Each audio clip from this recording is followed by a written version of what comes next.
Hello, Rovers. Welcome to another beautiful day. On this day, we will be exploring the popular city that we all pass by, Ojota, that is in Lagos State, Nigeria. I happen to know one or two history about Ojota, how the name was developed. So stick around.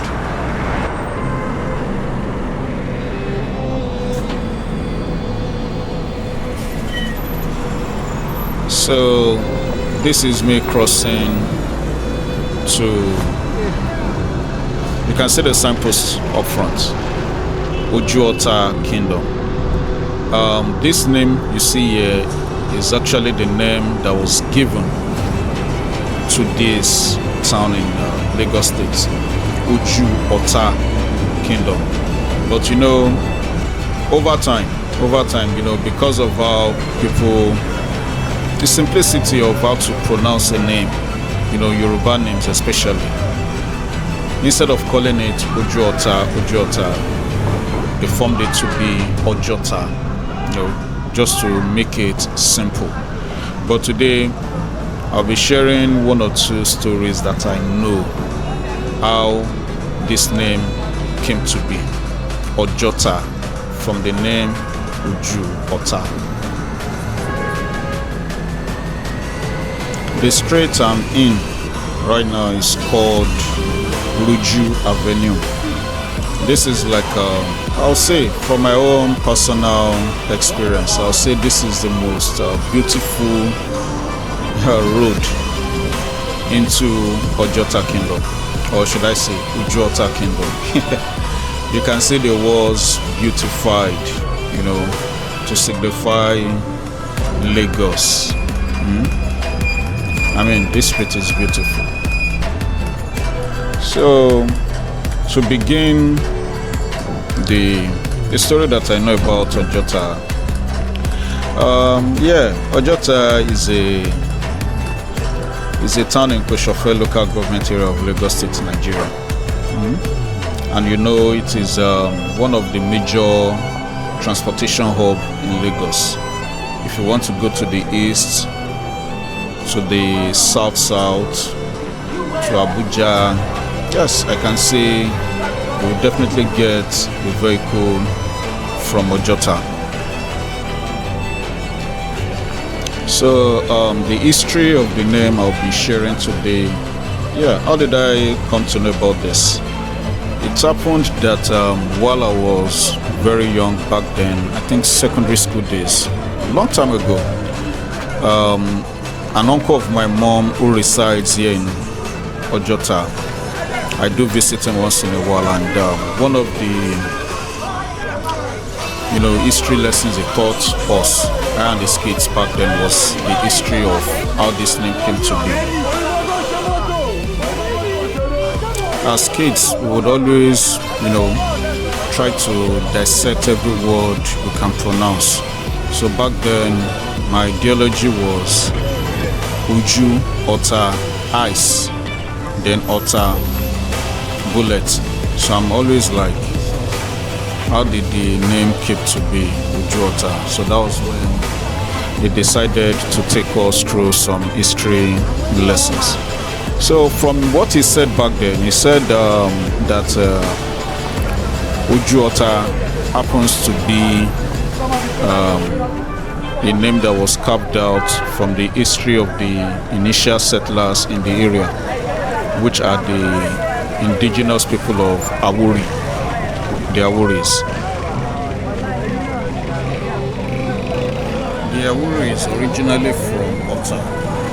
They settled in Ojota and worshipped several deities. Ota is a town that is acknowledged to be one of the first kingdom in the entire Awuri land. From my understanding, it is a sub-Yoruba ethnic group known as the Awuri Kingdom of Ota, and equally ranks as one of the earliest or oldest kingdoms in Yoruba land. That was a shocker to me.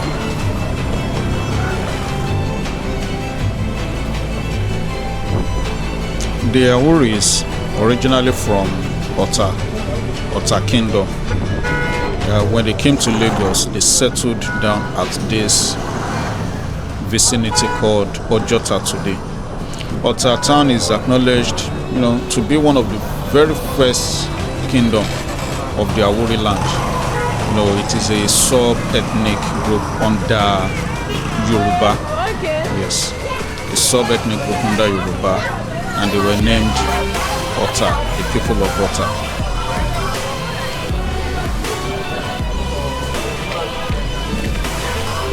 And like every one of us would suspect, back then there was nothing like Christianity or Islam. So back then, one of the demigod that they worshipped back then was one named Ota, which is of the Oro cult. Oro.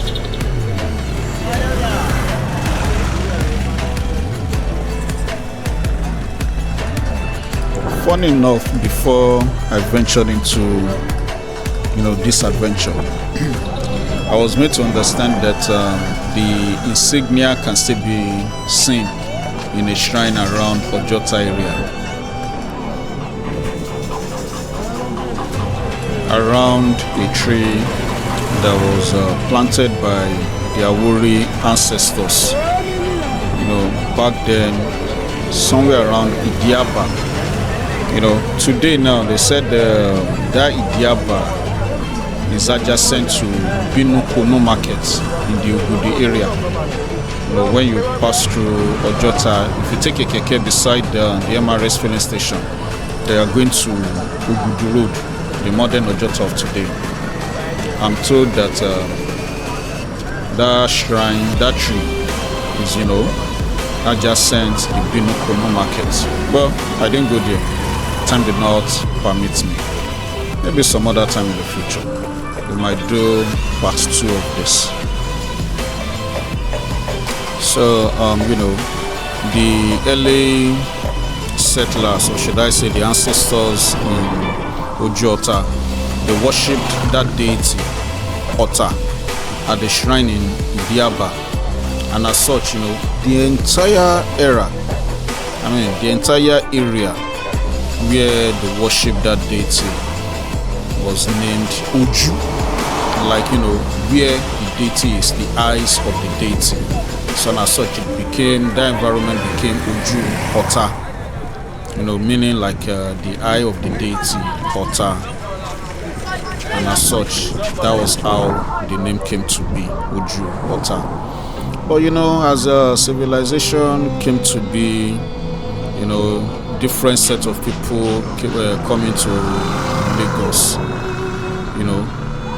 for the easy simplicity, for them to be able to just pronounce the name easily.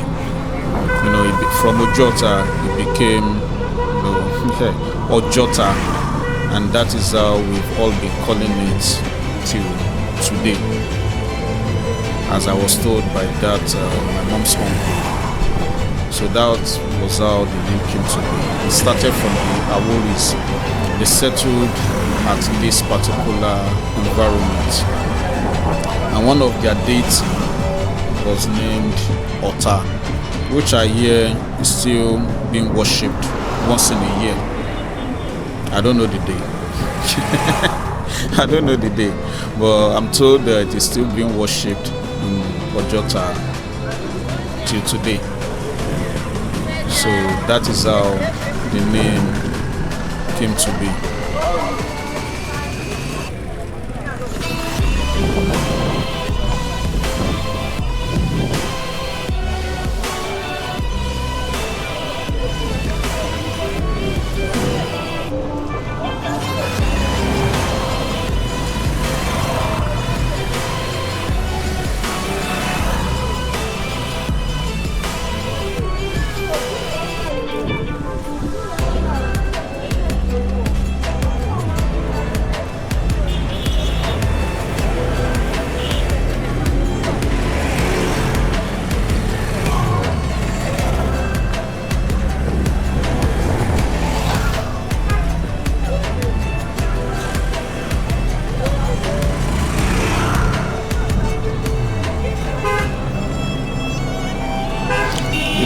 This story I just narrated about how the name Oju Ota or Ojota came to be. It's been so long I knew about it. But in order to be sure, so that I don't give a false narrative, I did some research online, asked one or two people I know about Ojota, and just like I suspected back then when I was little, Oju Ota, does it have anything to do with bullets or gun? Yeah, I think I read some stories online that was related to such. I will share it in a bit.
The story that Ojota derived its name in the 18th century, as a training ground for British soldiers is false, as there was nothing like British or colonialism back then in Oju Ota. From my understanding, as in what I read online, Oju Ota or Jota of today has been in existence even before the 17th century, long before colonial rule or the arrival of the British on the shores of Lagos. Back then it was just called Iku, but the English, or should I, they named it Lagos.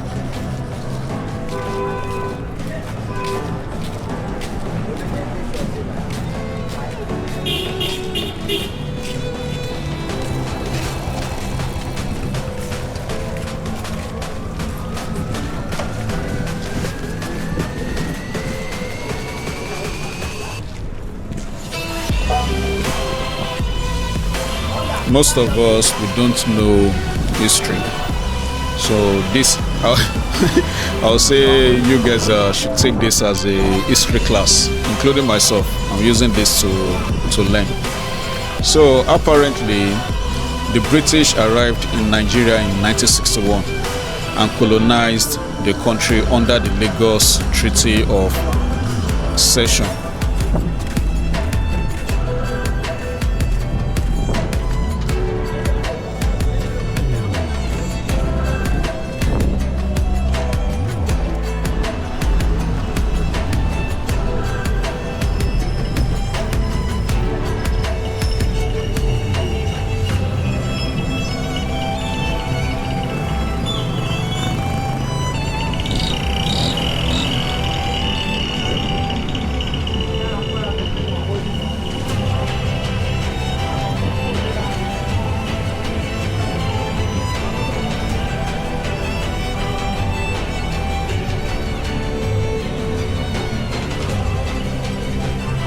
In 1884, Oju Ota was so named in the early 17th century.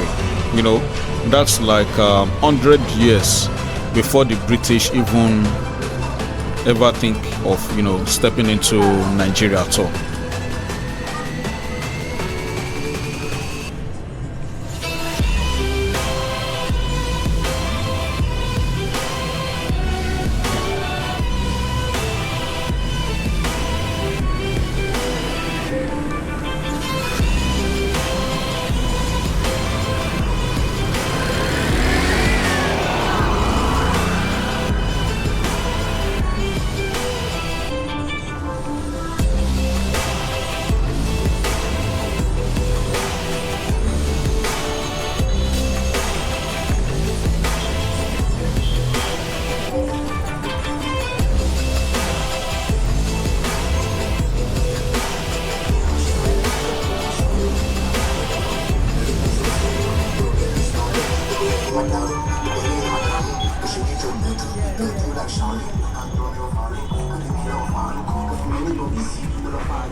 It was in 1949 that the British colonial government acquired a large expanse of land in Ojota, which is already known settlements back then.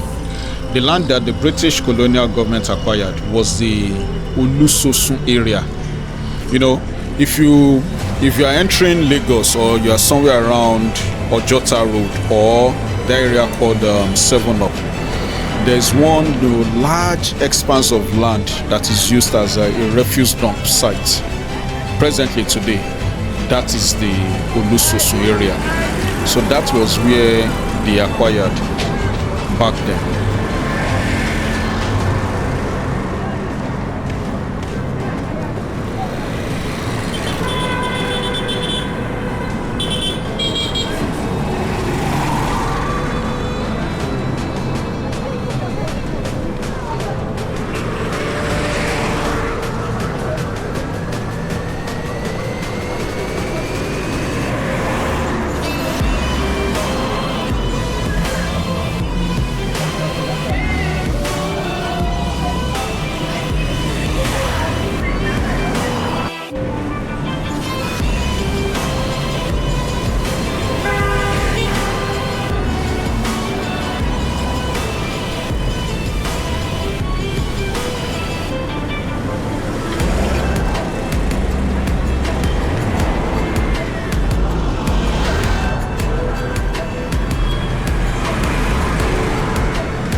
The said British military administration back then, they erected, massive concrete walls around that particular refuse dump site of today, to train soldiers during the Second World War as members of the British West Africa Frontier Force. This area was also used to train future Nigerian military officers. They were trained back then too in that refuse dump site of today.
The Aborigines, or should I say the Aworis, that were the indigenes of the settlers. Yes, there were the settlers of Ojota, the Aworis.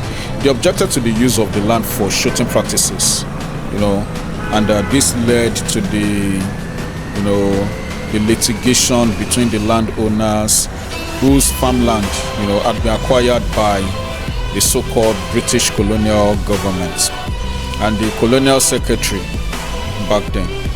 Apparently, the case was litigated upon between 1950 and 1957. And the court in its wisdom gave judgment in favor of the landowners against the British government. And as such, the colonialists had to pay, some kind of financial compensation to the Awori landowners.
It was in the early 1950s that this rifle range was built, and its location was called Tabon Tabon.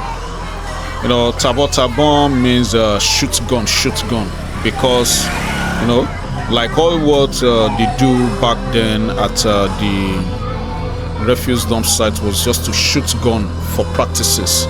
So, and as such, they named it Tabon Tabon, not how people translated Oju Ota to be, including myself.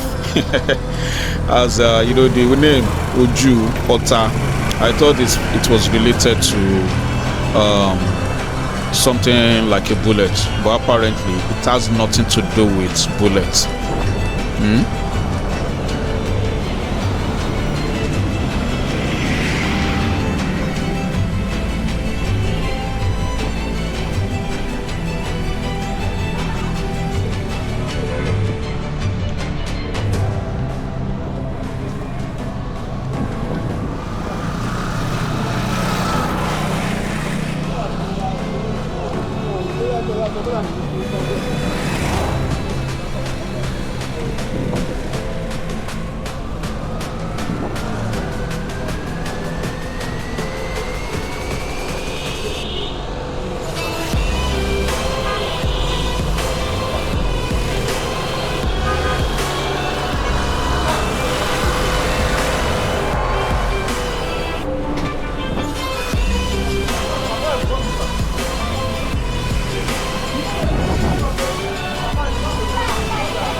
So this second part that I just narrated about the British, it's very long. I had to just summarize it as compared to what I read online, and from what I can deduce, the first part that I narrated of what my mom's uncle told me when we were young is very much the same as what I read online. So this second part I will give the credit to one Anthony Adebola Adelaja. That's the president of the Ojota Development Foundation. Between 2018 and 2027, we are still in 2025, so I guess the Mr. Anthony Adebola Adelaja is the president. If you remember, when I was entering the Oju Ota kingdom at Ruju Avenue, if you look at the signpost, you will see donated by Ojota Development Foundation. So I think this man is the president. So shout out to him. This is a very enlightening narrative, a very enlightening historical narrative. And I think there's one Honorable Abdul Fatai Dadibo. Yes, I think I came across the name of that street while going around, and recording this video. There's one street named Dadibo Street. So Honorable Abdul Fattah Igbadebo happens to be the Ekerin of Oju Ota Kingdom. So shout out to them for preserving this knowledge and passing it to people like me and my subscribers. By the way, if you haven't subscribed to this channel, please do. Your subscribes, your comments, your likes actually giving me some kind of encouragement. Yes, this is the Igbadebo street. Can you see? This is the Igbadebo street. So shout out to every one of them. Again, please subscribe to my channel in order to encourage me more by doing this. And like I always say, I look forward to your comments. If there's any improvement you expect from me, any contribution you would like to make, please don't hesitate.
As I was going around, something occurred to me.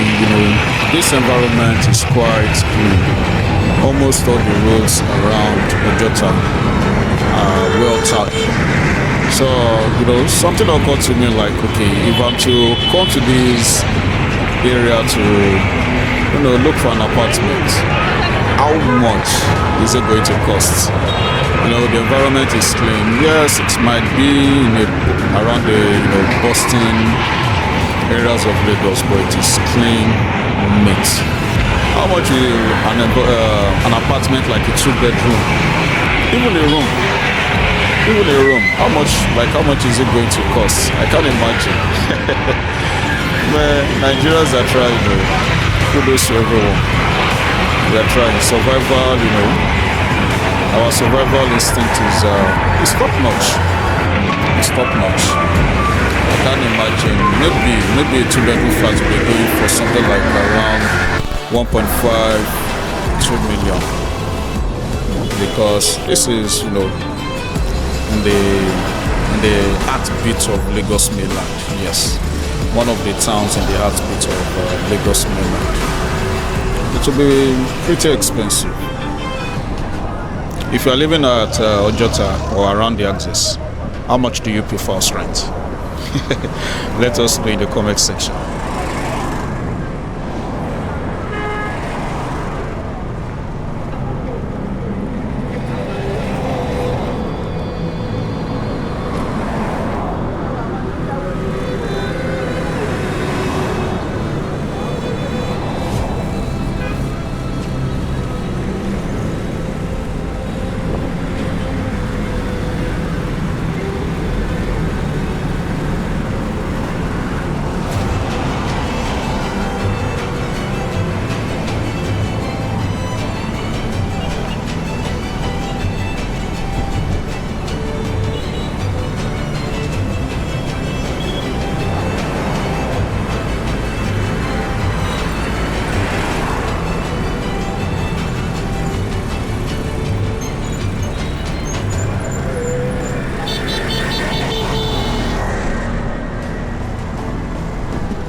getting gist of it.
As I was leaving the Oju Avenue, I've gone in and out, centered back and forth from one street to the other. That is what this channel is all about, roving from one place to another. I came back to this street here, Oju Avenue. And I must say, one thing that I've seen as I go around is that Ojota seems to be like a center for commercial activities, especially I would say probably the biggest chemical sellers in Lagos are situated here in Ojota. I mean, every corner of the streets that I enter, you must perceive one chemical or the other. There are some that have big shops, some small shops. You see them selling different kind of chemicals, from coloring to liquid to the solid. I want to believe those people that do liquid soap.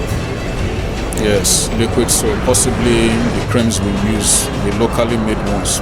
This is where they get their raw materials, to produce whatever they want to do. So if you are looking forward to one day establishing yourself as someone who deals in hand sanitizers, liquid soap, mouthwash, or anything of such, and you can call yourself a trained chemist, whereby you know your way around chemicals, come to Ojota.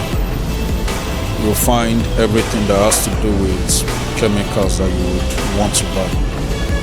Yes, Ojota is a major hub for chemicals.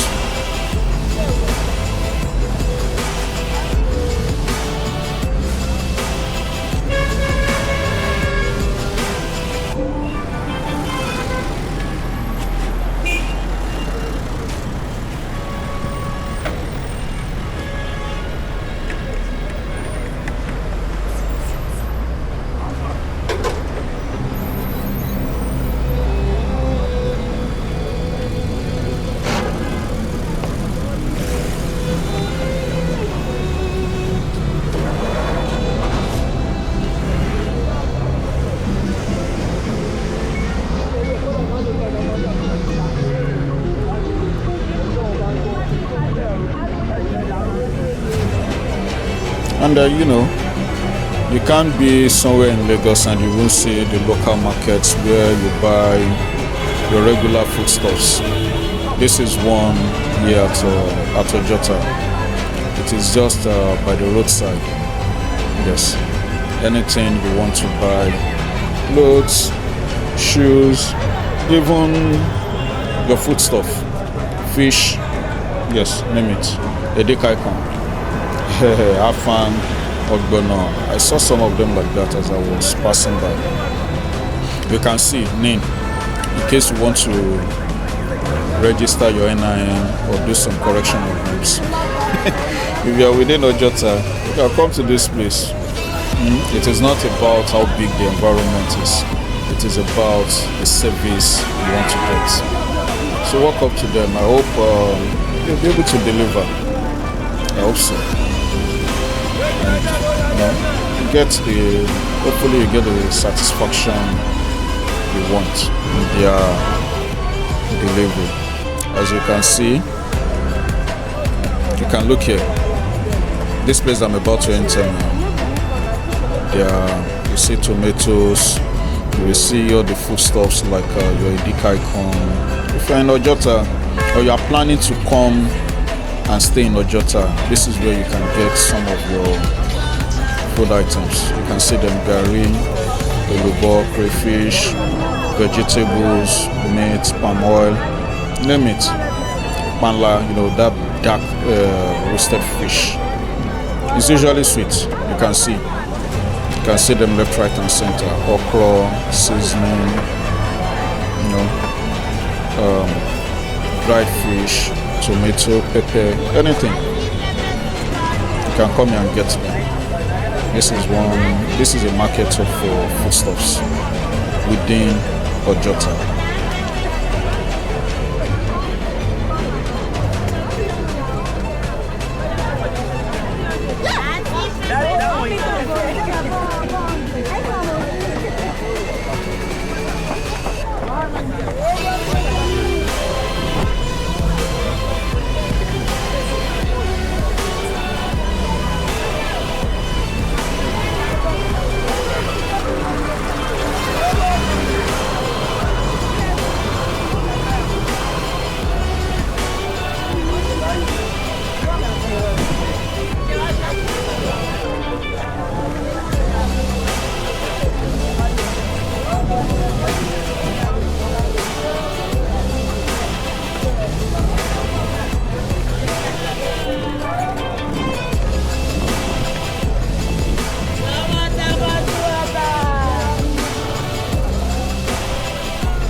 Yeah, I almost forgot.